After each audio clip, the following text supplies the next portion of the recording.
Assalamualaikum warahmatullahi wabarakatuh. Salam, Om Swastiastu, Namo Buddhaya, salam kebajikan. Izin memperkenalkan diri, Taruna Utama, Poltek Pangkatan 55.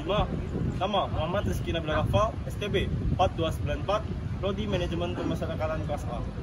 Pada video kali ini, saya akan memberikan pemahaman atau penjelasan terkait pengelolaan keuangan negara yang masih menjadi subbab Badan Layanan Umum. Sebelum masuk ke pembahasan, saya akan membahas pengertian singkat atau pemahaman singkat tentang Badan Layanan Umum. Badan Layanan Umum merupakan bagian yang tak terpisahkan dari Kementerian Negara, lembaga pemerintah non-kementerian negara, atau lembaga negara yang menyelenggarakan pengelolaan keuangan negara secara mandiri.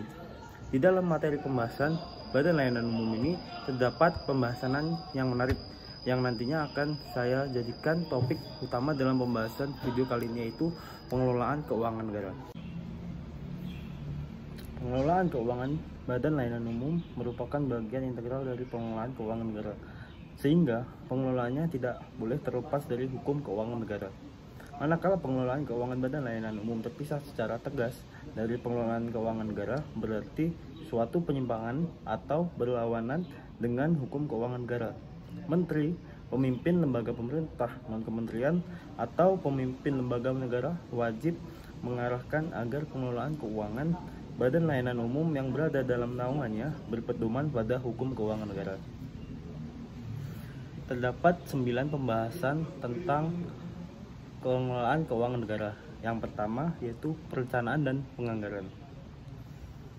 Setiap Badan Layanan Umum diwajibkan membuat suatu perencanaan yang berkaitan dengan aktivitas yang akan dilakukan dalam jangka waktu tertentu. Perencanaan itu merupakan barometer bagi Badan Layanan Umum ke depan, sehingga dapat terukur sejauh mana keberhasilan atau kegagalan yang dialami dalam jangka waktu yang telah ditentukan. Badan Layanan Umum menyusun rencana strategis bisnis 5 tahunan dengan mengacu kepada rencana strategis atau Renstra yang telah ditetapkan oleh Kementerian Negara, lembaga pemerintah non-kementerian negara, atau lembaga negara.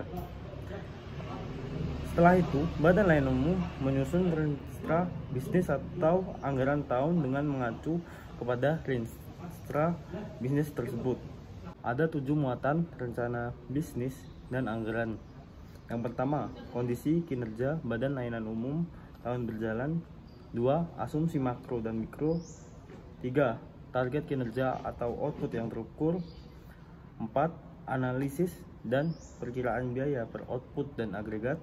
5. Perkiraan harga. 6. Anggaran. Dan yang terakhir, prognosa laporan keuangan. 2. Dokumen pelaksanaan anggaran.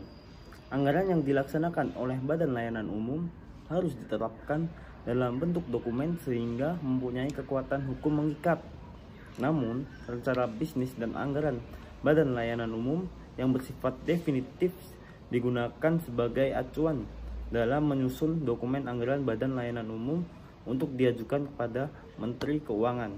Dokumen pelaksanaan anggaran Badan Layanan Umum paling sedikit mencakup seluruh pendapatan dan belanja, proyeksi arus kas, serta jumlah dan kualitas jasa dan atau barang yang dihasilkan oleh Badan Layanan Umum. Dalam hal dokumen pelaksanaan anggaran belum memperoleh pengesahan dari Menteri Keuangan, Badan Layanan Umum dapat melakukan pengeluaran paling tinggi sebesar angka dokumen pelaksanaan anggaran tahun lalu. Dokumen pelaksanaan anggaran yang telah disahkan oleh Menteri Keuangan merupakan atau menjadi lampiran dari perjanjian kinerja yang ditandatangani oleh Menteri, pimpinan lembaga pemerintah non-kementerian negara, atau pimpinan lembaga negara dengan pimpinan Badan Layanan Umum yang bersangkutan. 3. Pendapatan dan belanja. Badan Layanan Umum sebagai bagian tak terpisahkan dengan Kementerian Negara, lembaga pemerintah non-kementerian negara, atau lembaga negara bertujuan untuk memajukan kesejahteraan umum dan mencerdaskan kehidupan bangsa. Untuk mencapai tujuannya, Badan Layanan Umum membutuhkan pendapatan untuk membiayai pengeluaran yang dilakukannya. Pendapatan Badan Layanan Umum sebagai berikut. Yang pertama, penerimaan anggaran yang bersumber dari anggaran negara. 2. Pendapatan yang diperoleh dari jasa layanan yang diberikan kepada masyarakat. 3. Hibah tidak terikat yang diperoleh dari masyarakat atau badan lain. 4. Hibah terikat yang diperoleh dari masyarakat atau badan lain harus diperlakukan sesuai dengan peruntukannya. 5. Hasil kerja sama dengan pihak lain dan atau hasil usaha lainnya. Sementara itu, pendapatan Badan Layanan Umum dilaporkan sebagai pendapatan negara bukan pajak atau BNPB Kementerian Negara, lembaga pemerintah non-Kementerian Negara atau lembaga negara yang meliputi 1. Pendapatan yang diperoleh dari jasa layanan yang diberikan kepada masyarakat. 2. Hibah tidak terikat yang diperoleh dari masyarakat atau badan lain. 3. Hibah terikat yang diperoleh dari masyarakat atau badan lain harus diperlakukan sesuai dengan peruntukannya. 4. Hasil kerjasama dengan pihak lain dan atau hasil usaha lainnya.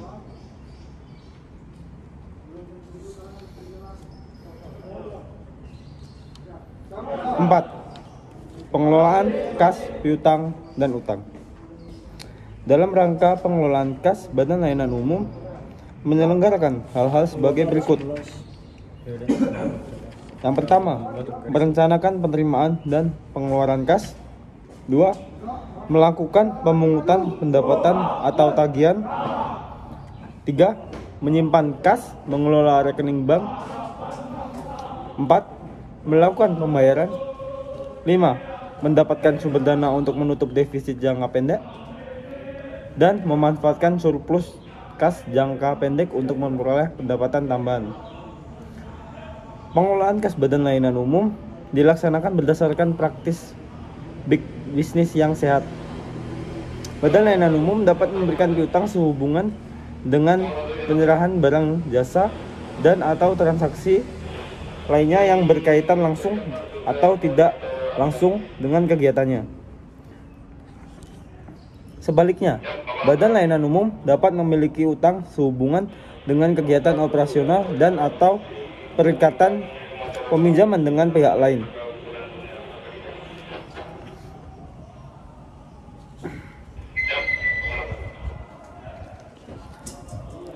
Lima, pengelolaan barang. Pengadaan barang dan atau jasa oleh Badan Layanan Umum berdasarkan prinsip efisiensi dan ekonomis sesuai dengan praktik bisnis yang sehat. Sementara itu, kewenangan pengadaan barang dan atau jasa diselenggarakan berdasarkan jenjang nilai yang diatur dalam peraturan Menteri Keuangan. Kemudian barang inventaris milik Badan Layanan Umum dapat dialihkan kepada pihak lain dan atau dihapuskan berdasarkan pertimbangan ekonomis. Pengalihan kepada pihak lain dilakukan dengan cara 1. Dijual, 2. Dipertukarkan, dan yang ketiga dihibahkan. Ketika dijual, inventaris milik Badan Layanan Umum, penerimaan hasil penjualan merupakan pendapatan Badan Layanan Umum dan tergolong sebagai penerimaan negara bukan pajak. 6. Penyelesaian kerugian. Kerugian keuangan negara yang timbul karena perbuatan yang tidak bersesuaian dengan hukum keuangan negara atau kelalaian dalam pengelolaan keuangan Badan Layanan Umum harus diselesaikan. Hukum yang digunakan untuk menyelesaikan kerugian tersebut yakni hukum keuangan negara yang berkaitan penyelesaian keuangan negara. 7. Akuntansi, pelaporan, dan pertanggungjawaban keuangan. Badan Layanan Umum menerapkan sistem informasi manajemen keuangan sesuai dengan kebutuhan dan praktik bisnis yang sehat. Setiap transaksi keuangan Badan Layanan Umum harus diakuntansikan dan dokumen pendukungnya harus dilengkapi dan dikelola secara tertib. Demikian pula sesuai dengan standar akuntansi keuangan yang diterbitkan oleh Asosiasi Profesi Akuntansi Indonesia. Dalam hal ini tidak terdapat standar akuntansi. Badan Layanan Umum dapat menerapkan standar akuntansi industri yang spesifik setelah mendapat persetujuan Menteri Keuangan. Laporan keuangan Badan Layanan Umum setidak-tidaknya meliputi laporan realisasi anggaran atau laporan operasional neraca, laporan arus kas, dan catatan atas laporan keuangan disertai laporan mengenai kinerja.